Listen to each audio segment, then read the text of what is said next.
Saludos, les doy la bienvenida a este Diálogo Conectas, en el que conversaremos sobre cómo mejorar la transparencia en los contratos públicos de Latinoamérica. Con ustedes, Indira Suero, yo soy editora de Conectas aquí desde República Dominicana. En esta charla abordaremos varios temas, pero el principal es la importancia de la transparencia y la participación civil en la contratación pública, además de determinar cuáles mecanismos tiene la ciudadanía para cuidar el patrimonio público y cuáles métodos de transparencia, acceso a la información y de rendición de cuentas están funcionando en nuestra región. Este diálogo Conectas se realiza en alianza con USAID, International Center for Journalists, Border Center for Journalists and Bloggers e Iniciativa Sinaloa. Y por supuesto que esta conversación tendrá a varios expertos en la materia. En este panel nos acompaña Andrés Hernández. Él es director ejecutivo de Transparencia Colombia, es profesional en gobierno y relaciones internacionales, tiene un máster en acción política y participación ciudadana. Saludos, Andrés. Hola, Indira, un saludo muy especial, muchas gracias por la invitación y un saludo a todas las personas que nos acompañan en el panel y en esta sesión. Muchas gracias. Gracias a ti. También nos acompaña Fernanda Avendaño Meucci. Ella es coordinadora anticorrupción en el Instituto Mexicano para la Competitividad. Coordina el área de administración pública en ese instituto que ejecuta procesos de análisis de datos de compras públicas, riesgos de corrupción e integridad empresarial. Saludos, Fernanda. Hola, muchas gracias, mucho gusto y saludos a todos y todas. Gracias a ti, Fernanda. Nos acompaña también Melina Vázquez. Ella es directora de Desarrollo e Información Estratégica de la Dirección Nacional de Contratación Pública en Paraguay. Es licenciada en Administración de Empresas y magíster en Gobierno y Gerencia Pública. Saludos, Melina. Saludos, Indira. Saludos a todos los que nos acompañan hoy y muy contenta de estar hoy con ustedes en este espacio. Igual nosotros. Y bueno, también está en este panel una colega, es Priscila Cárdenas, una periodista de México, es licenciada en Ciencias de Comunicación con una maestría en Administración de Negocios, también es reportera encargada de investigaciones en la plataforma digital Proyecto Puente y es editora en el Border Center. Saludos, Priscila. Saludos a todos desde Hermosillo, Sonora. Así es. Gracias, Priscila. Muchas gracias por estar aquí y también a ustedes recordarles que si bien tendremos los panelistas y yo una conversación con varias preguntas sobre el tema de transparencia, ustedes también pueden poner sus preguntas a través de la sección de preguntas y respuestas de aquí de Zoom. Ahí haremos una pausa un poquito más adelante y conversaremos con ustedes, pasaremos las interrogantes que tengan a los panelistas. Iniciamos con la primera pregunta, quisiera pasársela a Priscila. Y Priscila, quisiera saber si es posible decir que hay un empoderamiento ciudadano que entiende la importancia de la vigilancia en la contratación pública, o si al contrario, la ciudadanía no tiene una clara relación entre la contratación y sus derechos como ciudadanos. Muchas gracias. Pues mira, yo considero que ahorita estamos en un panorama actual donde la gente ya se indigna y ya está preocupada por la rendición de cuentas. Es decir, ya está consciente de que lamentablemente la corrupción es un mal del día a día y que se presenta sobre todo cuando hay dinero público de por medio. Sin embargo, aún existe desconocimiento de cómo acceder a las plataformas de transparencia. Una persona, un ciudadano puede estar consciente de que pudo haber existido un desvío de recursos en una obra pública, en la construcción de una escuela, en la construcción de un estadio deportivo, por ejemplo. Sin embargo, aún hay ignorancia en cuanto a cómo acceder a los mecanismos de transparencia y sobre todo cómo exigir una rendición de cuentas desde la ciudadanía, porque lamentablemente si un ciudadano alza la voz y no tiene acceso quizás a un medio de comunicación o a la visibilidad que da una plataforma con muchos seguidores, pues va a pasar desapercibido. Por eso es importante esta mancuerna entre ciudadanos y periodistas para transparentar y visibilizar estos casos. Claro, los periodistas pasarían a dar ese apoyo, ese intermediario entre sociedad y Estado. Andrés, según su experiencia, ¿la corrupción sería el gran problema de la contratación pública o podemos hablar de dificultades en la concepción del sistema que son las que generan esa ineficiencia en la ejecución de los contratos? Yo creo que la corrupción es uno de los principales problemas, pero no el único y definitivamente no todo un sistema de contratación pública debe estar pensado únicamente en prevenir o atacar riesgos de corrupción. Sí es un componente fundamental, pero recordemos que los sistemas de compra pública cumplen una función prioritaria que es ayudar a la institucionalidad estatal a generarle bienes y servicios que ayuden a la calidad de vida y a las metas que se proponen en una sociedad. Y en ese sentido lo hemos planteado en Transparencia por Colombia también la lucha contra la corrupción y los mecanismos de prevención de corrupción justamente también en los sistemas deben ser un vehículo, un medio que ayuden a esos fines últimos. En ese sentido, pues a veces vemos que pareciera que si bien hay que incorporar todavía, por lo menos en el sistema colombiano, varios elementos que ayuden a prevenir corrupción. No podemos pensar que ese es el único problema. Hay problemas, por supuesto, de ineficiencia, hay problemas de las capacidades que requieren, sobre todo en regiones específicas del país, autoridades para poder echar a andar ese sistema, para cumplirlo adecuadamente, para garantizar la calidad de la información del sistema. Pero definitivamente sí hay que concebir estos sistemas, de nuevo, como un vehículo para un uso efectivo de los recursos públicos y por lo tanto poner los mecanismos de lucha contra la corrupción en función de ese propósito. Melina, a propósito de eso que menciona Andrés sobre esos distintos mecanismos para esa lucha contra la corrupción, muchas veces se dice que una solución para evitar la corrupción es que la normativa sea más dura, más fuerte. ¿Podría este método hacer menos eficiente la ejecución de contratos? Yo creo que es importante que los países tengan un marco regulador sólido, pero sí también creo que se debe equilibrar muy bien ese marco regulador, esa normativa con la eficiencia en la compra pública, porque tenemos que recordar que finalmente la compra pública es una actividad comercial en donde podemos tener leyes escritas que parecieran muy interesantes, muy bien hechas, pero finalmente en el comercio la ley que pesa es la ley de la oferta y la demanda. Entonces, yo creo que para hacer frente a la corrupción está muy bien que hablemos de optimizar la normativa, pero también debemos trabajar en equilibrar con la eficiencia de los procesos para que la compra pública realmente pueda satisfacer las necesidades del Estado y la ciudadanía en tiempo y en forma.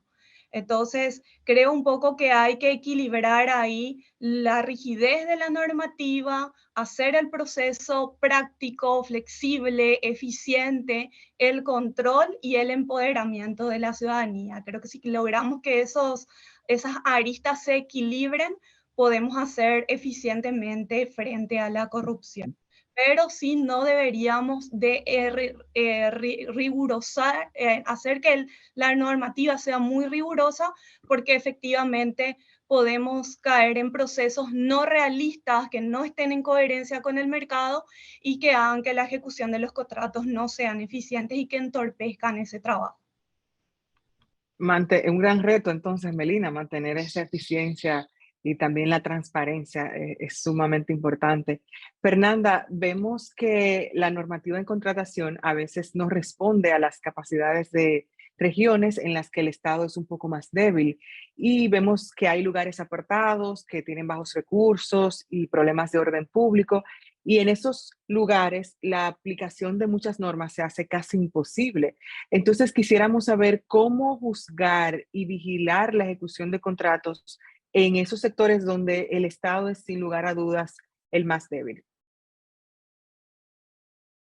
Muchas gracias. Pues Creo que ahí el reto es doble y complementando un poco lo que decía Melina, porque coincido totalmente, es el balance entre un acto de corrupción o una irregularidad o una falla, sobre todo en compras públicas, puede darse cuando los lineamientos son ambiguos, cuando son inexistentes o justo cuando esta autoridad no puede llenar los espacios de poder y los mecanismos de cumplimiento. Pero al mismo tiempo, del otro lado, con un sistema sumamente estricto, con restricciones a la competencia, con restricciones hacia empresas, proveedores, que les interesa competir y les interesa participar en contrataciones con gobierno, pero no lo pueden hacer por requisitos que a veces pueden ser excesivos o a veces pueden ser difíciles de cumplir por el tamaño de la empresa, por el giro, ¿no? Por cualquiera de las condiciones del mercado. Entonces también puedes estar haciendo un mercado más pequeño con ciertos riesgos de favorecer a empresas, de hacer monopolios, y eso al final del día a quien más perjudica es en primer lugar a la ciudadanía, porque no necesariamente va a recibir bienes y servicios de la mejor calidad, del mejor precio, pero también al mismo Estado que termina por hacer un uso ineficiente de los recursos, ¿no? Sobreprecios, un gasto excesivo.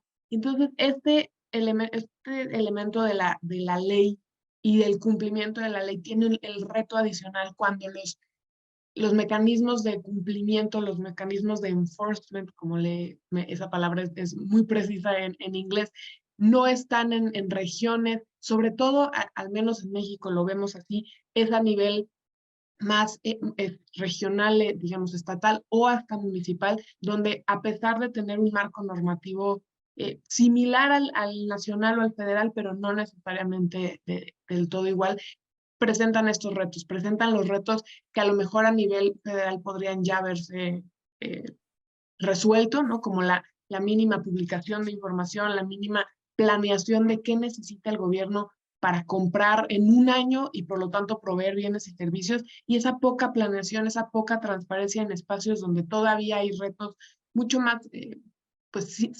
sencillos o simples, digamos, que a lo mejor lo que hemos trascendido a nivel federal o nacional sí es un reto adicional a que en última instancia las contrataciones se hagan de manera eficiente para hacer sobre todo los bienes o los servicios que son más cercanos a la gente, los servicios públicos, ¿no? El alumbrado, el agua, Claro.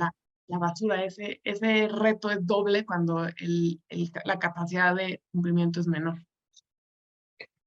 Priscila, ¿cuál es el error en que incurren quienes trabajan en un tipo de periodismo que apunta a evidenciar las fallas de nuestros sistemas de contrataciones públicas? Así como, por ejemplo, Fernanda mencionaba, Andrés y Melina también nos dieron un poquito de panorama de estos temas de contrataciones públicas. En el lado de la prensa, ¿qué es en lo que más se incurre? Se incurre en publicar sin investigar a fondo, si bien tenemos pues bastantes mecanismos de transparencia. En el caso de México contamos con la Plataforma Nacional de Transparencia, contamos con otras plataformas como es Compranet, donde podemos ver los contratos que se están haciendo de los gobiernos estatales, municipales y federales. Y sin embargo, todavía vemos errores en el periodismo tan básicos como especular o publicar sin investigar. Yo soy defensora de la ética periodística, ¿no? Que aunque tú puedas tener frente a ti un acto de corrupción, a lo mejor muy evidente, los periodistas tenemos que ser muy rigurosos a la hora de poder fundamentar y respaldar los señalamientos que podemos estar haciendo. ¿Por qué? Porque solo así vamos a darle credibilidad a nuestro trabajo, y la credibilidad sirve también para lograr una incidencia, para que no quede nomás en una publicación o en un reportaje, que yo con esto pueda levantar una denuncia administrativa contra quien resulte responsable por haber desviado los fondos, por haber entregado contratos a compadres de funcionarios públicos, por haber contratado empresas que ya estaban sancionadas y que han recibido millones de pesos. Entonces, creo que el fin del periodismo no solo es hacer una publicación que a lo mejor puede levantar muchísimos likes y se puede compartir mucho y puede indignar a la gente un día, porque al otro día va a salir otra cosa y esto se va a olvidar. Lo importante es que logremos una incidencia y esta incidencia puede ser también cuando terminan funcionarios públicos corruptos tras las rejas o multados o inhabilitados por el mal ejercicio de sus funciones precisamente con el manejo del recurso público. Vamos ahora con esa respuesta de Priscila. Pasemos a una pausa para preguntas del público. Tenemos varias. Andrés, le dirigiré esta pregunta. Desde Venezuela nos dicen, ¿cómo combatir la corrupción con un régimen o gobierno corrupto? Es, por supuesto, una pregunta bastante compleja de resolver, pero yo lo que diría en primer lugar es que en general cuando hablamos de enfrentar la corrupción, estamos hablando de cómo enfrentamos el abuso de un poder, ¿no? Si vamos como a esa definición clásica de corrupción como el abuso de un poder delegado en detrimento del interés general para beneficio propio. Pero esto en un sentido más amplio lo que nos lleva a pensar es cuáles son esos sistemas que hay que tratar de poner en marcha para que ese control se pueda hacer. No podemos pensar en una varita mágica o en un solo elemento que ayude a evitar y sancionar la corrupción en todas sus dimensiones. Necesitamos entenderla de alguna manera por partes, ¿no? Y eso es a lo que se refiere un enfoque sistémico para la lucha contra la corrupción. Entonces, aquí estamos hablando de la necesidad de juntar capacidades no solamente de instancias estatales, de sistemas de control, estamos también hablando de condiciones para habilitar, por ejemplo, la veeduría y el seguimiento ciudadano, el periodismo, la libertad de expresión, el activismo que también se puede generar en términos de seguimiento y control desde un sector privado, desde una academia. Entonces, a mí lo que me gusta más en esos contextos tan complejos, lo que me gusta más plantear es cómo hay que sumar distintas fuerzas sabiendo de la dificultad que hay en esos regímenes autoritarios, pero no dejarle esa tarea o esperar que alguien venga con una varita mágica de nuevo, una fórmula mesiánica a resolverlo todo. Es tratar de sumar esfuerzos, articular acciones y proponerse un objetivo común. Sería un poco difícil usar la varita mágica para ese tema de la corrupción. Fernanda, tenemos otra pregunta del público. Desde Perú nos dicen, ¿existe una instancia en Latinoamérica que arbitre, o sea, una segunda instancia para las quejas por falta de transparencia? Pues que yo sepa a nivel regional, no, sino es más bien a nivel país, estado o municipio, pero digamos que el objetivo sí es similar entre las instancias. Son instituciones de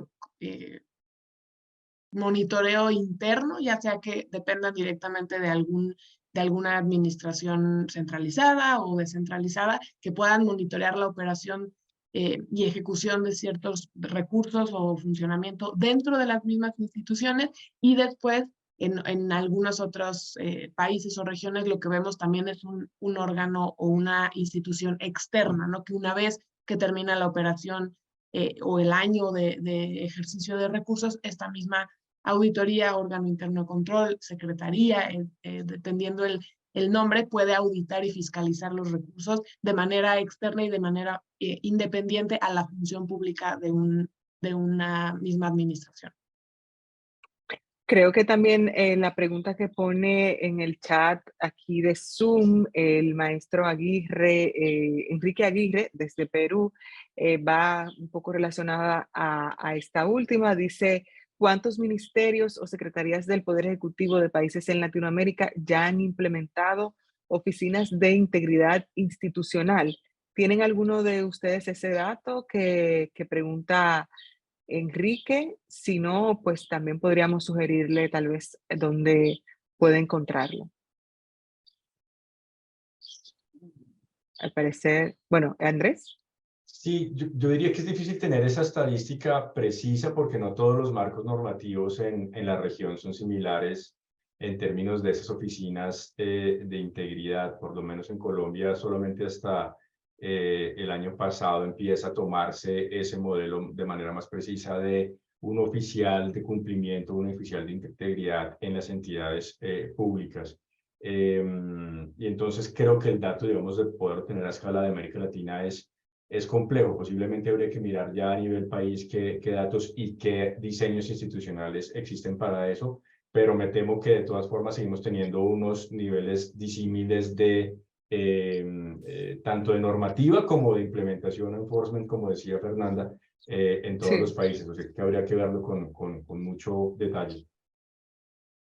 claro. Andrés, continúo con usted. Quisiera saber si siente que hay una comprensión por parte del Estado de la necesidad de transparentar esos datos que rodean a la contratación pública. Yo creo que El buena micrófono, parte de las instituciones o del ámbito público estatal puede haber una comprensión de ese tipo, pero no la podemos dar por sentada. Yo creo que tenemos varias cosas en nuestros regímenes políticos, públicos. Por un lado, sabemos que periódicamente cambian los funcionarios de alto nivel, de nivel medio, y muchas veces lo que nos pasa desde organizaciones sociales, y si me permiten también desde el periodismo, es que nos toca cambiar de interlocutor y por lo tanto a veces tener que otra vez decir, no, es que existe la ley tal que obliga a tales aspectos de transparencia, rendición de cuentas. Entonces, como dicen algunas personas, es una tarea que hay que estar haciendo permanentemente cada vez que cambia un gobierno, cada vez que cambian unos funcionarios, volver a insistir sobre esa no solamente necesidad y demanda que hay desde la ciudadanía, ese derecho fundamental del acceso a la información pública, sino también ese deber y esa responsabilidad que existe en las instancias estatales. Y en muchos casos, pues por supuesto hay resistencias, muchas resistencias a esa apertura, a esa transparencia, pero también en muchos otros, como lo hemos dicho, creo que aún se requieren fortalecer capacidades justamente para que eso pase de un discurso a unos mecanismos prácticos y a una transparencia efectiva en materia de contratación. Melina, ahora que Andrés menciona ese tema de tal vez los cambios de directivos y de gobierno y demás, vemos que la contratación pública tiene diferentes etapas. Entonces, tenemos unos momentos en los que hay diferentes responsabilidades para cada una, pero hay algunas veces que tenemos autoridades que planean en esa etapa, pero no necesariamente esa persona se encarga de vigilar la ejecución. Entonces, también están los temas de los diferentes gobiernos y quisiéramos saber si esa división en la responsabilidad de la ejecución de un proyecto es un problema para la transparencia y también para que se realice la obra de manera efectiva. Yo creo que el problema no está en la división como tal o en el involucramiento de diferentes áreas en un proyecto. Yo creo que el problema está más bien en una debilidad de gestión que en nuestra región todavía se da al interno de las instituciones. Entonces, tal vez pasa que el área de planificación, el área de ejecución del contrato, el área que después tiene que verificar el cumplimiento de la ejecución de un contrato público, trabajan de manera muy independiente, cada uno está en lo suyo, y ese creo que es más bien el problema. Falta una mirada más macro todavía en la gestión de las instituciones y saber trabajar de manera coordinada, de manera que esa división no sea un problema, sino al contrario, una fortaleza en la división de tareas, pero coordinadas entre sí. También hay una realidad en los países de la región y que particularmente desde Paraguay nosotros estamos ahora abordando, que tiene que ver con la profesionalización del comprador público. Y cuando hablo del comprador público me refiero no solamente al funcionario que está en el área de compras como tal, sino todo el funcionario de toda la institución que en alguna etapa de la licitación o de la compra tiene algún tipo de intervención, porque todos tienen intervención, desde la planificación hasta la persona que va a recibir los bienes cuando viene el proveedor a entregar los productos en la institución, que a veces son personas de patrimonio de las instituciones o de servicios generales.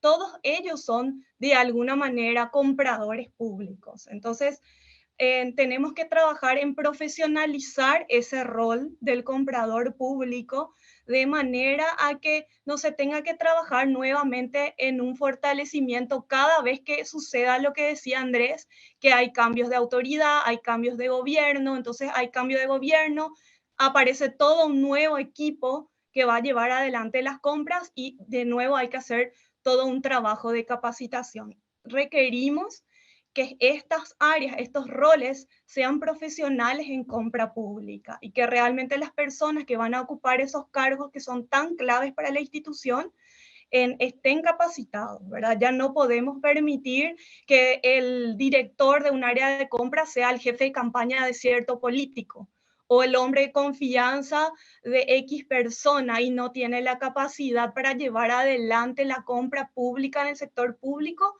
Es algo demasiado estratégico. Ya no se trata más de un rol administrativo solamente. Hay que darle esa mirada estratégica y hay que pensar en la compra pública no como una licitación solamente, sino como una cadena de suministro que involucra a varios estamentos de una institución y a verlos a todos estos estamentos como parte de esa cadena. Si se afecta a cualquier de esos estamentos, pues obviamente que también la cadena sufre. Fernanda, vimos cómo en julio de 2022 dejó de funcionar la plataforma de compras públicas federales más importante de México, y eso llevó a que las transacciones se hicieran de manera presencial. Incluso usted se manifestó al respecto.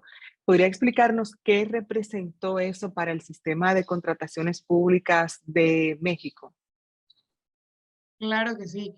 Bueno, en primer lugar, yo creo que ese acontecimiento, que además no fue solo en julio, pocos meses después sucedió y en 2023 volvió a suceder, es probablemente una de las situaciones más graves que enfrenta el sistema de contrataciones públicas en México, porque como bien lo mencionaba Indira, es el sistema más grande y más importante de México. Son aproximadamente 260 instituciones las que realizan compras a través de Compranet y un promedio de 400, un poco más de 400 compras diarias. Cuando esa plataforma se cae, y además se cae por una falta de mantenimiento que es inaceptable en este momento, en 2023, hubo dos principales riesgos que además yo creo que hablan, justo como decían ustedes hace un momento, de la complejidad del proceso. Se debían hacer de manera presencial porque las contrataciones no pueden dejar de suceder en lo que resuelve la operación de un sistema, porque los gobiernos, las instituciones requieren comprar, seguir comprando. Estas 400 compras diarias aproximadamente de manera presencial. Pero en segundo lugar, y probablemente más importante, son las implicaciones que vienen después o al evitar que esto se haga de manera electrónica. Y un poco los retos que vemos y que analizamos es cuántas mejores ofertas pierdes cuando no puedes hacer el proceso de manera electrónica, cuando tienes que acudir de manera presencial a presentar la propuesta o ya sea la envías pero no la puedes registrar y estos espacios, lo que buscas cuando hay un sistema electrónico es eliminar los espacios de discrecionalidad, los espacios de interacción entre una empresa y una institución donde pueda haber alguna irregularidad, algún acto de corrupción. En ese momento, y fueron varias semanas y luego continúan los problemas, pues era solamente de manera presencial, lo que implicaba perder posibles ofertas, a lo mejor que no estaban al alcance de la Ciudad de México, que es donde se concentran las instituciones de compra. Pero también está el segundo reto, que es cómo evitas que estos sistemas electrónicos no puedan operar de manera eficiente. Es decir, ¿cómo vamos a asegurar que no se repita este problema? No solo porque se cae la plataforma, sino por todo lo que implica de manera operativa y administrativa para las mismas instituciones. Registrar esa cantidad de información, pero al mismo tiempo planear una compra, adjudicarla, llevar a cabo la distribución, la implementación del bien o servicio. Es sumamente complejo y ahora le sumamos esta adicional que es el sistema electrónico más importante no funciona como debería funcionar. Entonces es un reto que... Una gravedad. Una gravedad desde julio de 2022, pero que se mantiene las implicaciones hasta hoy, junio de 2023. ¿Y qué tan preparados están nuestros países para enfrentar algo parecido? ¿Hay algún tipo de referencia de otro país que pasara y que salieran beneficiados o victoriosos de esa experiencia? Que yo sepa, no. Lo que pasó fue algo, ni siquiera lo pondría como una experiencia, una lección aprendida, fue Mm, una inaceptable. Y lo vemos ya no solo a nivel regional, nivel mundial, ya no existe prácticamente ningún país que no cuente con un sistema electrónico, tal vez no de todas las etapas, ¿no? Pero al menos de algún proceso, ya sea antes de la compra o una vez adjudicada que se pueda publicar. Entonces, no creo que haya, bueno, las lecciones de mantenimiento y sostenibilidad de una plataforma son importantes, pero no creo que ninguna buena experiencia se pueda salir de ese suceso tan claro, desafortunado. claro, claro. Es horrible y dada la magnitud también. Priscila, en contextos donde no hay información pública o un acceso a esa información, ¿cómo se podría investigar desde el periodismo la corrupción en la contratación pública?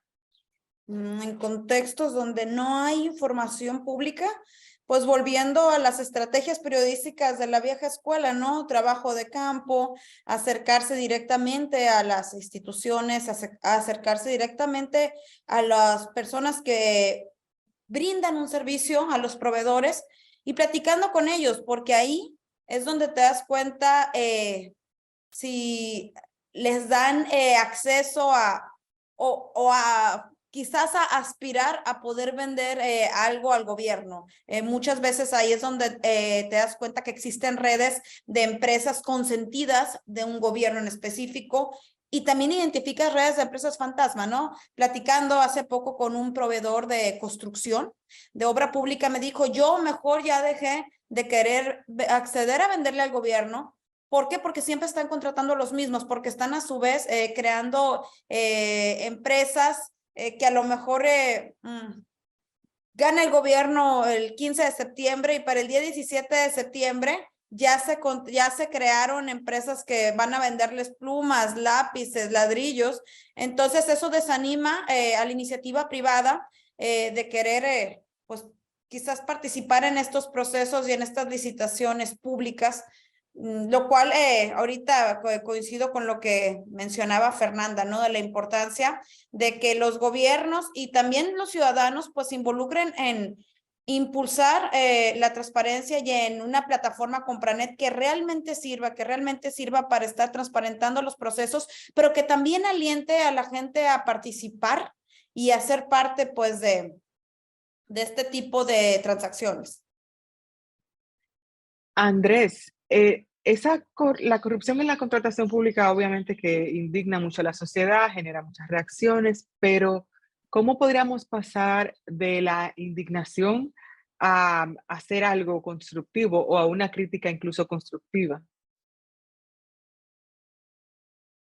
Pues es una muy buena pregunta porque volviendo a lo que Priscila mencionaba hace un rato, yo creo que sí la ciudadanía, y coincidimos con el planteamiento que ella hacía, por lo menos para el caso de Colombia, hay unos niveles de indignación mucho más altos, hay unos niveles muy importantes de movilización ciudadana, digamos en términos de protesta que hemos visto en muchos países, pero siempre la pregunta es cómo canalizar esa movilización, esa indignación en cambios específicos. Yo creo que aquí hay que hacer como también una combinación, por un lado, entre aquellas instancias de la sociedad que logran generar capacidades para hacer análisis de datos, análisis de contratación, o sea, esto es una labor que no es sencilla y si bien tenemos sistemas de compra electrónica, etcétera, la queja tradicional de muchas personas es, bueno, yo entro, en el caso de Colombia, se copa nuestra plataforma y no entiendo absolutamente nada.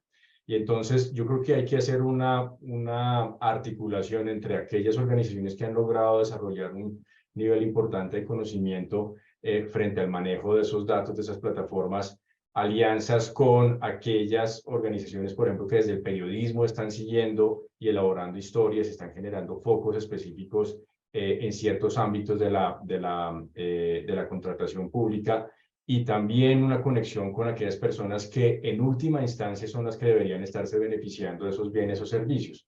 Entonces, detrás de lo que estoy diciendo, lo que hay es como una aproximación, una propuesta de articulación desde distintas instancias ciudadanas para que de nuevo esa indignación se pueda convertir en un cambio más específico. Y hay que identificar junto a esta articulación de instancias, digamos, de la sociedad civil o de la sociedad civil en un sentido amplio, también unos propósitos específicos. O sea, si el propósito va a ser, no, pues acabemos con el sistema que tenemos porque no sirve y entonces elaboremos uno nuevo. Este tipo de propuestas muchas veces no son realistas, y entonces lo que necesitamos es encontrar esos puntos sensibles donde los cuales la incidencia es más necesaria. Poniendo un par de ejemplos, los temas asociados en abusos en mecanismos discrecionales de contratación. Entonces, no es que queramos acabar con todo el sistema de contratación, lo que queremos es limitar la discrecionalidad en la toma de decisiones de ciertas excepciones a la norma general que permiten riesgos de corrupción y que por lo tanto hay que tratar de cambiarlos. O también, alternativamente, enfocarse en aproximaciones sectoriales, por ejemplo, la contratación asociada a compras del sistema de salud o a elementos específicos de los sistemas de educación, por ejemplo, que tienen que ver con bienestar de niños, niñas.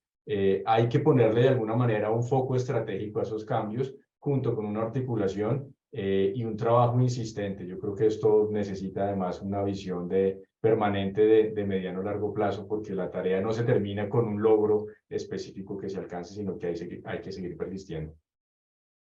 Ahí tenemos una pregunta del público. George Newman dice que sería una pregunta para varios de los panelistas, pero quien considere que puede responderla, le agradeceré que lo haga. Él dice, ¿cómo se puede lograr una sostenibilidad de los procesos de monitoreo de la compra pública, de ir a enfocarse en escándalos a resolver los problemas sistémicos? ¿Y cómo asegurarse de que los datos abiertos se mantengan abiertos en este contexto? No sé si Melina tal vez tenga alguna respuesta o Fernanda. Sí, por supuesto, nosotros desde Paraguay tenemos mucha experiencia en trabajo de datos abiertos juntamente con la Open Contracting Partnership. Es el estándar que seguimos desde mi país, y realmente yo creo que es necesario visibilizar los casos de éxito de los países que han adoptado sistemas de contratación con datos abiertos. En el caso de Paraguay tenemos una innumerable lista de casos en donde gracias a los datos abiertos se pudieron detectar casos irregulares, anómalos, etcétera. Y fue un aprendizaje inclusive para la propia institución rectora de la compra pública, para nosotros como Dirección de Compra Pública. Tanto es así que el año pasado se trabajó en una nueva ley de suministro y compra pública en Paraguay, y nosotros desde el ente rector incorporamos un artículo para que los datos abiertos estén ya reglamentados por ley. Es decir, hoy en Paraguay ya la ley de compra pública exige que los datos del sistema de compra pública estén en formato abierto. Entonces, yo creo que es muy importante iniciar ese camino hacia la contratación pública abierta, visibilizar lo importante, el impacto tan positivo que tienen los datos en la compra pública, y ese trabajo que se logra gracias a los datos abiertos, ese trabajo en alianza sector público-privado. Y a partir de ahí eso va decantando. Para nosotros fue iniciar el proceso hasta darnos cuenta de que era necesario volcarla inclusive a la ley de compra pública. Fernanda, ¿quisieras aportar algo a la respuesta de Melina, a la experiencia desde el país en que te encuentras? Sí, muchas gracias. Coincido totalmente con lo que dice Melina, entonces para no repetir, solo muy breve, y me encanta las preguntas, porque justo creo que se relacionan entre la sostenibilidad y la importancia de los datos abiertos, pero el reto está en, como bien lo decía Melina, cuál es identificar la razón, el beneficio de los datos abiertos, no verlo solo como una carga adicional donde hay que capturar de forma distinta la información o donde hay que usar varios formatos para tener una base al final que sea abierta, sino lo que ese insumo te puede dar. Y lo que hemos, como bien lo decía Melina, también en el caso de México, desde el INCO hemos encontrado que el valor agregado es enorme, porque no es lo mismo tener un documento escaneado que una base que te permita cruzar con otra base. Y un ejemplo muy sencillo, pero que hace unas semanas lo monitoreamos, una nota periodística del País México identificó que hay una empresa que tenía vínculos o estaba en una lista negra de Estados Unidos por vínculos con el crimen organizado, que al mismo tiempo fue proveedora de gobierno. Ese cruce, que podemos hacerlo, como bien decía Priscila, con empresas de reciente creación, con empresas fantasma, con empresas sancionadas, solo se puede hacer cuando hay datos abiertos y suficientemente limpios y estructurados que les sirven a organizaciones de la sociedad civil como nosotros para poner en el radar los focos rojos, pero también para las mismas instituciones, de qué proveedores simplemente no se pueden contratar porque tienen algún vínculo con organizaciones criminales o tienen Un alguna minuto, irregularidad. Fernanda. Entonces, Bueno, es eso, es la importancia, encontrarle la importancia y la utilidad a los datos para encontrar patrones y para hacer cruces súper valiosos de la información.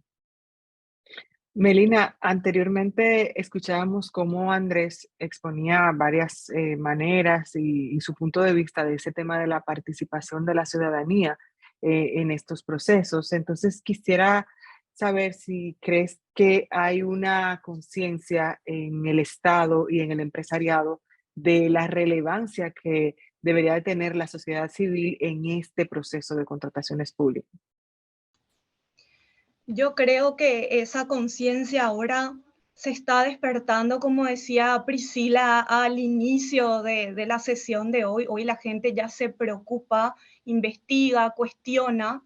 En- y al menos en Paraguay se dio un caso que a mí me llama mucho la atención, que tiene que ver con la pandemia por el COVID y cómo ese hecho dio pie a que la ciudadanía pueda darle la relevancia que se merece a la actividad de la compra pública, porque creo que la pandemia hizo que el ciudadano sienta en carne propia qué sucede cuando una contratación pública se cae o tiene problemas o no logra su objetivo. Creo que como nunca se dio la situación en la que los sistemas de compra pública de los países se pusieron a prueba, creo que ningún país de la región se salvó de algún tipo de tropiezo, problema, escándalo en ese periodo y fue como una explosión cerebral, creo yo, para la ciudadanía decir qué importante es la compra pública para el beneficio de los propios ciudadanos, ¿verdad? Entonces, yo creo que la pandemia de alguna manera aceleró ese proceso de crear conciencia en el involucramiento de la ciudadanía en la compra pública, del rol tan trascendental que tiene la compra pública para el bienestar de los ciudadanos. Y al menos hablando desde el punto de Paraguay, yo diría que al menos en el ente rector de las compras públicas, esa conciencia está ya sólida inclusive. Por eso es que estamos trabajando, incluimos el tema de los datos abiertos como parte de la ley, tenemos una política de uso de datos. Para nosotros, como se dice, el dato es el nuevo petróleo.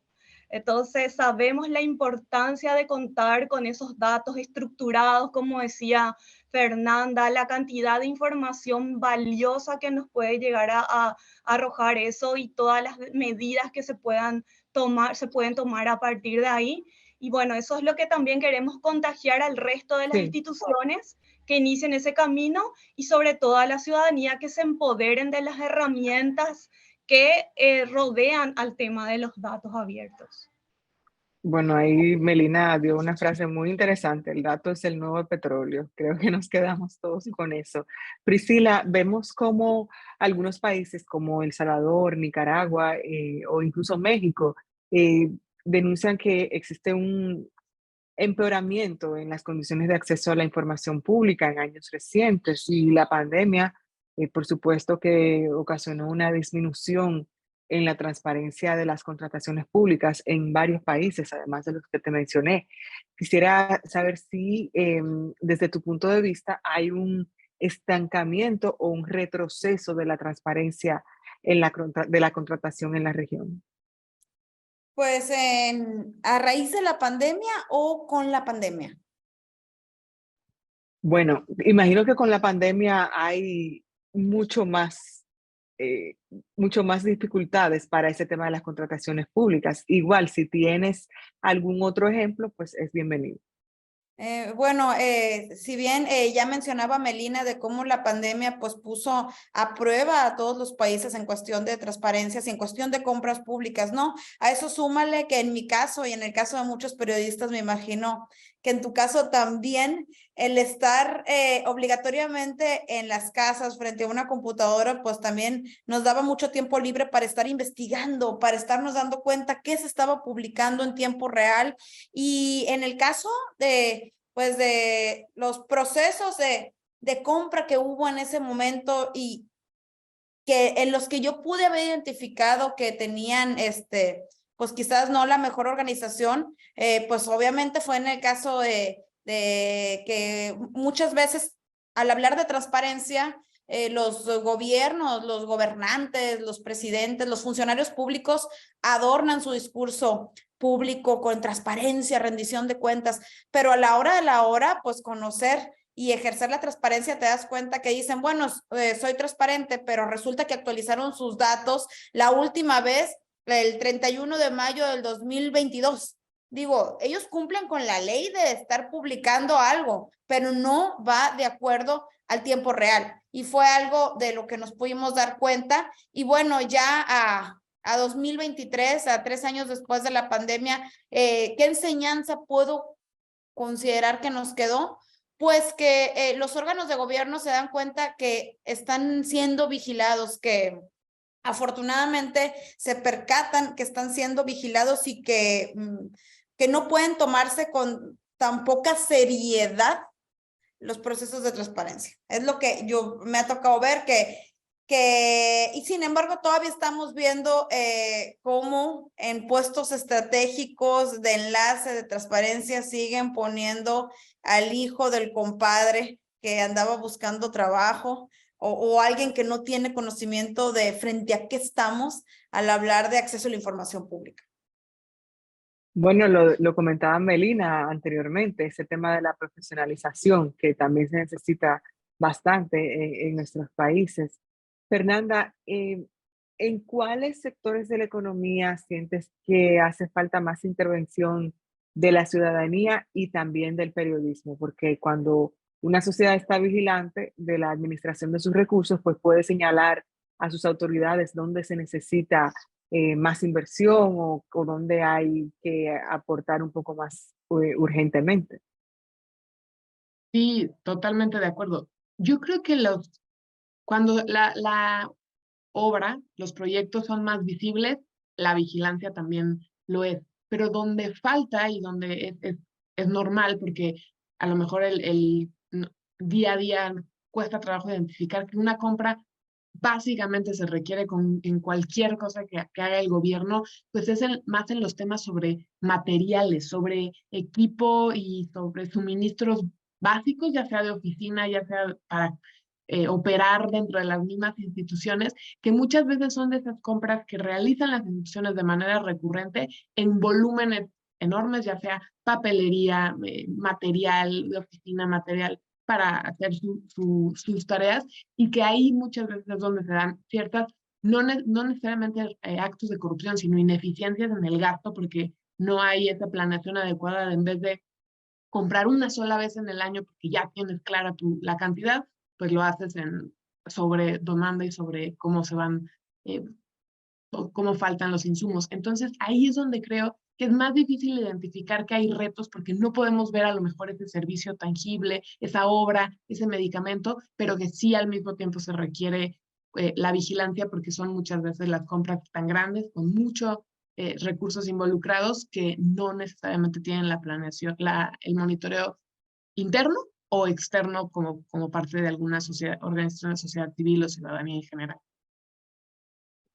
Andrés, vemos que en la contratación pública hay una preferencia por la pluralidad de los oferentes, pero hay algunos municipios o estados, provincias que no cuentan con suficientes empresas que se interesen en participar en estas licitaciones.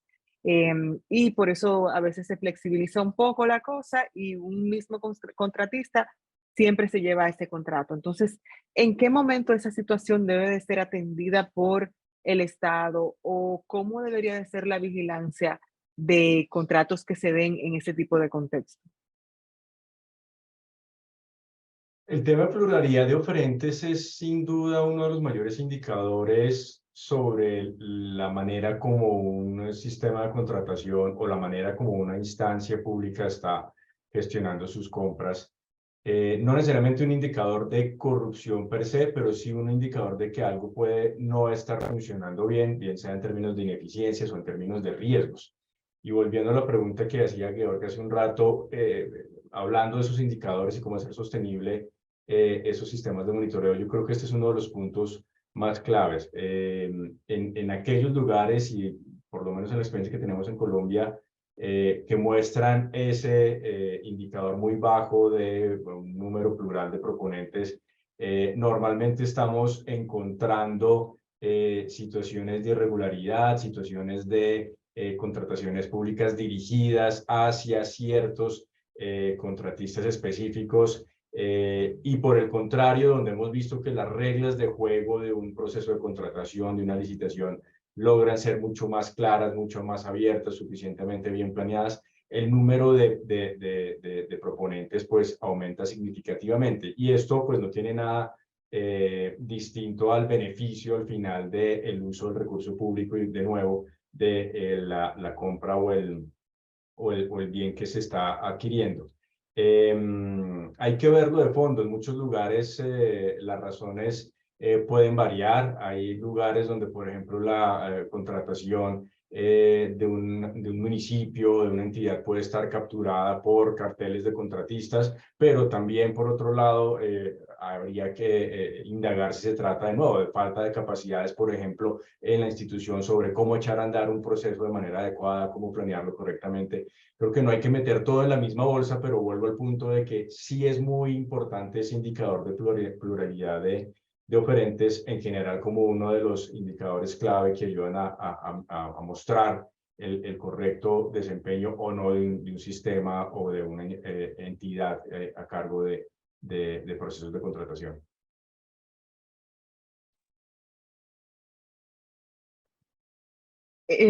Melina, vemos que uno de los escenarios que, bueno, no sé si ahora sí, disculpen, tuve un ligero fallo con mi internet. Melina, uno de los escenarios que más facilita la opacidad en las contrataciones públicas es cuando hay algún tipo de desastre natural o alguna emergencia. ¿Cómo podemos garantizar que se cumplan los procesos ante este tipo de eventos? Debemos partir de la base de que la emergencia no puede ser fundamento para sacrificar la transparencia. Y eso se puso a prueba nuevamente, repito, con la pandemia, ¿verdad? Entonces, yo creo que la mayoría de los países tienen previsto en sus sistemas de compra pública un procedimiento abreviado o diferente para este tipo de casos de desastres, casos de urgencia y demás. Efectivamente, las características de esos procedimientos hacen que la transparencia corra un riesgo, ¿verdad? Entonces ahí yo creo que está también la responsabilidad y el compromiso del comprador público, del Estado, de con más razón en ese tipo de compra transparentar todo el proceso. Porque para los entes de control, la ciudadanía, el periodismo de investigación, en estos casos se convierte en un aliado para hacer su trabajo.